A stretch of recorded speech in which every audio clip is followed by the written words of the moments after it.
have the man of the moment. You've just seen that goal, and I think he's seen that goal again. Rene, well, once again, congratulations. Another bottle to add to your mountain collection. I have actually drank a few recently. Now, when am I going to get one? Because I do like the stuff, but you must have more than most breweries. If I get the next home game, I'll donate it to you. No, you did hear that. Not donate it, sorry, I'll give it to you. Marvellous, but 49 goals. I said to you last week you've been stuck on 48 for quite a while, and it was a good goal. Can we put in that one up, please, Reece? Just show Rene once again. And was called in there. It was a beauty. Yeah, the thing is, I thought I got fouled actually in the box because the ball came into me. I tried to chest it and he pushed me in my back. And then obviously there was a few ricochets and then I just come out with a ball. And it's a good finish. It's a good finish, yeah. It's a good finish. 49th of your Poppy's career. Yes, I want that 50 before the end, that's for sure. Well, I was banking on it at one point that you were going to get it, and of course now you're catching up with Aaron with only one behind him, I think, now as well. So it's a good ratio. I should have had a goal, but it's disallowed because Azza fouled, but he was nowhere near me. Referee, interesting again. Obviously, certain things you were getting a bit of stick, weren't you? You got booked for. That was a bit. The keeper's come out.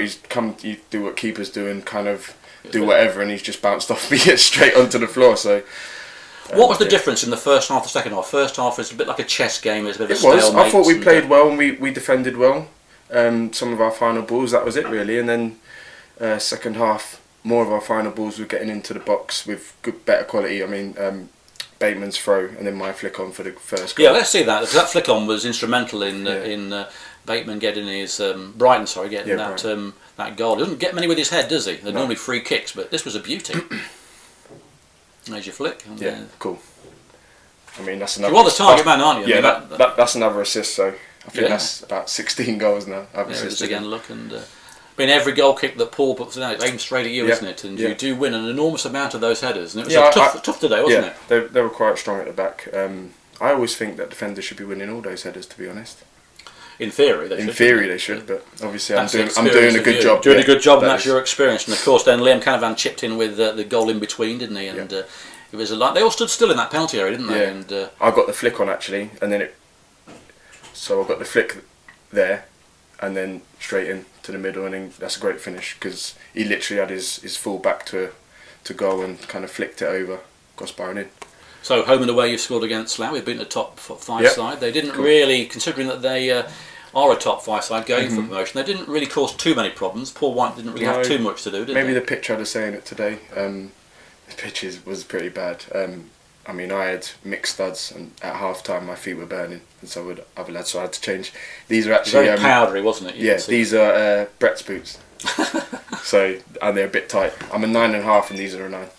Really? Yeah, so they're a bit tight, but I got through and I scored a. Because they're used to playing on a 3G surface, which is they are, advantage to them, isn't it? So yeah, so surely should be an advantage to us to a certain extent. It's a bobbly pitch. I know you can't play smooth, free. You just don't know. You just don't know what's going to happen. Like you lay it off to someone, and just before he's about to kick it just decides to do whatever, and that's why a lot of balls tend to go out. I mean, I do feel for the right back and the left back, but if I was there, I'd be connected much better every time. Well, thank you, Rene, for popping over. Go and get your bottle from the sponsors. I know they'll be waiting to see and get your photograph taken. Cool. Goal number 50 next week then. We'll celebrate next week with 50. Number 12 next week. We are away at Stratford. Okay. Rene Howe, man of the match and goal scorer number 49. And we have Marcus Law, our manager in the director's room. He's going to give his views on this game. And we welcome Marcus. Not been in for a little while, but welcome Marcus. Once again. Thought I'd give you the other faces of the club. Let me just turn this on for you. There we go. Well, Marcus, don't know what you said at half time, but it certainly worked, and a very impressive second half performance. First half, as I said to Rene, it was a bit like a chess game, but overall, 3 points definitely Kettering's favour. We didn't change anything at half time. It was pretty much keep it the same. Just be overcompensating because they did have a bit of pace and strength. And we just needed to. The number 9 caused a problem. And we needed to nullify that, and then from the regains, that's when we can go hurt people. Today is very typical. If a team comes out and plays us, we take advantage. We do. We got some clinical finishers, and certainly we can cause problems on the counter. And it's just it's probably the reason why the start of the season was so poor for us, because we struggled to break teams who just wanted to defend. And maybe because of the start of the season, the kind of expectation or the kind of thought process of the opposition. They felt that we were going to be up there, and coming to us and getting a point and was trying to see it out would suit them. And how frustrating has that been for you, knowing what the squad is capable of? It's just we've just never found the answer in being able to break a very defensive team down. And instead of teams getting a point, they were getting 3. Admittedly, they only have to come here once a year, and that was the regular right through to Weymouth. Middle of October, teams were coming, seeing us out. Away form was up there, and that certainly did hurt us. And I think today is also the first time we've actually took the shackles of beating a top 6 side, which has been an issue. The whole Leamington game as well, where we at half time kind of job. I think it's just been one of them years for us. We've beaten Redditch, the referee goes off injured, and totally, their team totally changed dynamics. Dunstable. Dunstable. We're down to 10 men. There's 5-10 minutes to go, and just massively, chipping them. We're 1-0 up, and I think we put a wall up and decided to leave a gap in the wall. I mean, I was having a bit of a laugh before a few of the sponsors before the game. I think you guys could probably do your own goals and gaffs.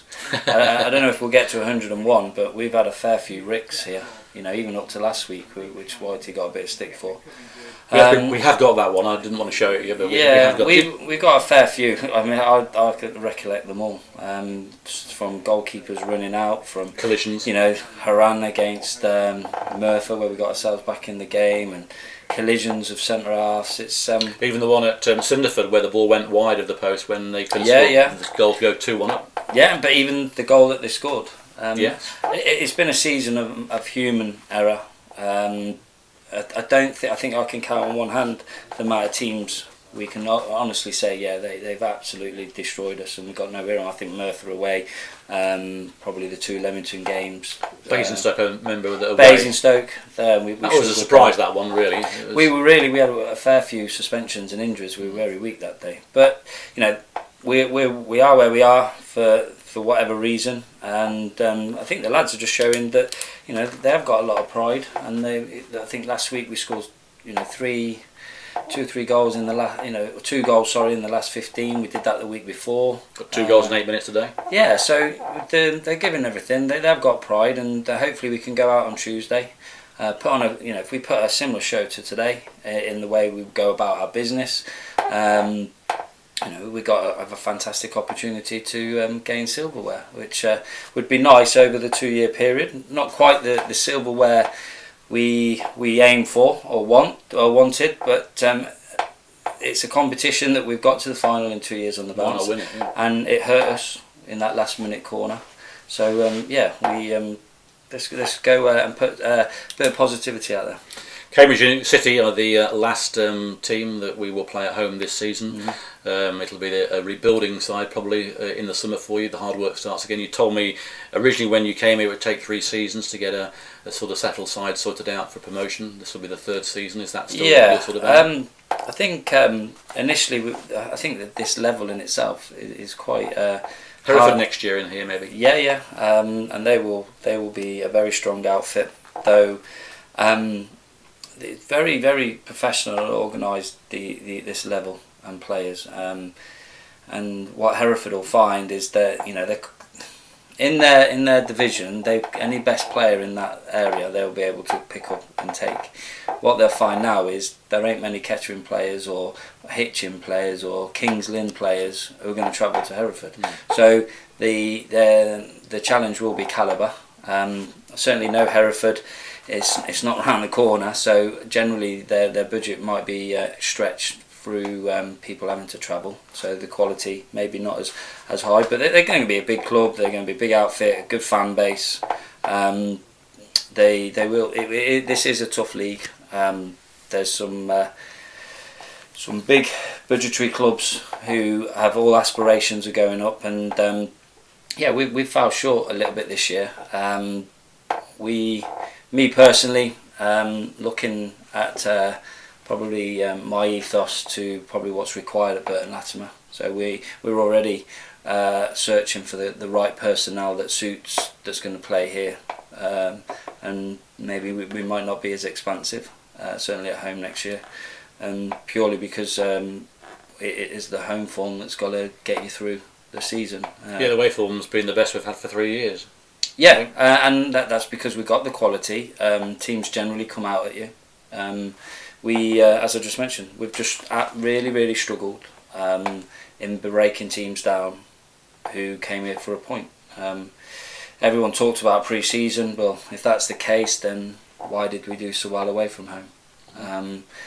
And we did well in the Cooke games as well. So recruitment, we made the decision to try and concentrate on keeping the core.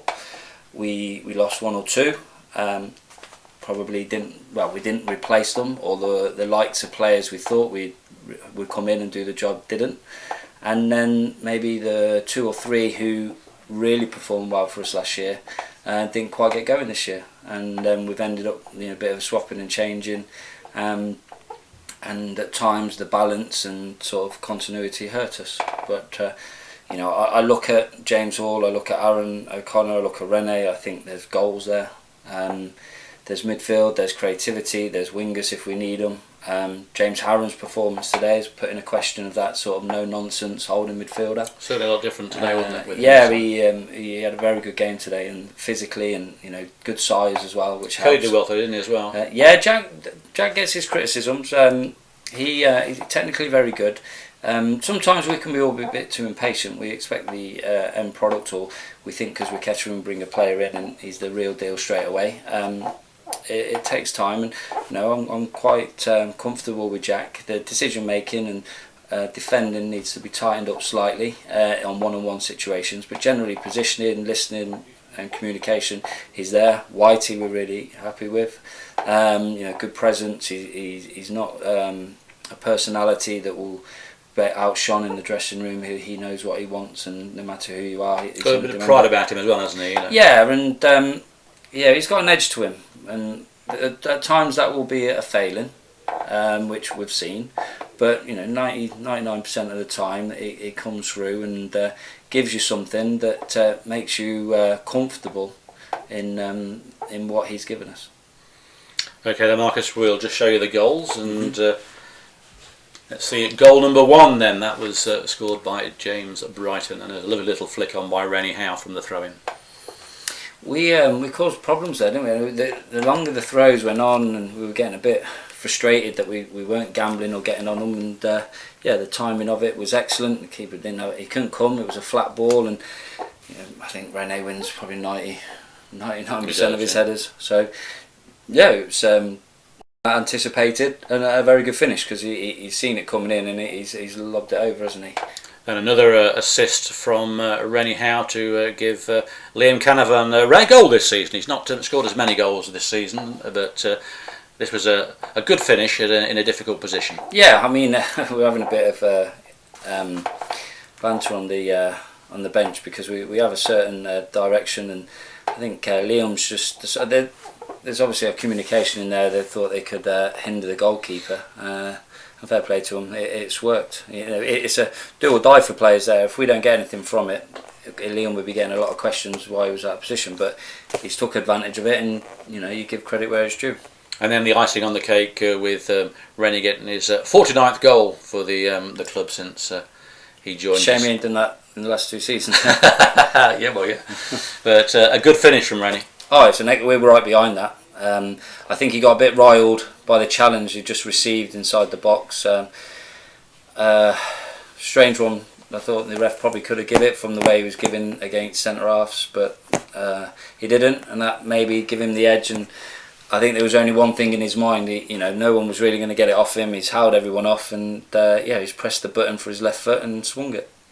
Well, as I say, this will be the penultimate game. This was at Latimer Park. This game against Cambridge City on Easter Monday is the final game. It's been an interesting season so far, Marcus. Only 3 games to go. If we get all the points, it's 78 points, just 2 light from last season. Yeah, the holding midfielder we struggled with. A settle back for the the home form early on in the season and not getting enough points off the top 6 is where we failed. So they're highlighted. We've got to improve on that, and where and how. I think even in today's story kind of says what season we've kind of had. You know, when we've gone 2-0 up, Merthyr are 2-1 down, and literally within 4 minutes they've gone 3-2 up. And you know, I'm not saying it probably would have it might have happened, but I've seen clubs quiver. And so we're 1 week to go to the season, and we were still mathematically in with a shout. So yeah, expectation is probably where we failed, but I think as a club, where we're sort of competing with the opposition, we'll probably be in and around where we deserve to be. We all know where the problems are, and the fact that we've identified. Ironically, they were different to what they were last year, and we felt that we got the answer towards the end. We know we're just missing out. The core of the group looked strong. It looked exciting. We made the decision to stick with them, and by the time 1 or 2 had gone, because we didn't compete with the level or financially, we didn't identify or get the lads in. You know, and not everyone always wants to come here, unfortunately. I mean, we spoke to James Hall in the summer, and he felt he made the right decision at going to St Neots, and then we came back from him in February and we got him. Sorry, you know, maybe if we had him earlier on. We are a big club. We have a big expectancy. We have a big crowd, and sometimes that just puts a bit of doubt in 1 or 2 players. You've got to be a certain kind of player to be able to come and do what you're good at. And I think sometimes maybe our expectancy creates a bit of impatience in terms of that player, and then all of a sudden the player ends up being a totally different player than you expect because of you could call it pressure or whatever, you know, the circumstances. But with me and Alan, we're already in discussions with 4 or 5 players who will give us something that we lacked this year, and certainly the group will be fighting in the summer, but it's level 3 football. You can only put so many on contract, and you know, sometimes it will be the best offer will win the player. Okay, Marcus, well, you've heard the thoughts there, the long thoughts of Marcus Law, what he wants to do, how he's going to go about it. A cup final on Tuesday, Marcus, best of luck in that. We should be there covering that game for you. And then next Saturday against Stratford, Easter Monday here against Cambridge City. So well done today. You're going to have an enjoyable cup of tea. Always warm, isn't it? It is very, very warm indeed in here, and that really is about it from us.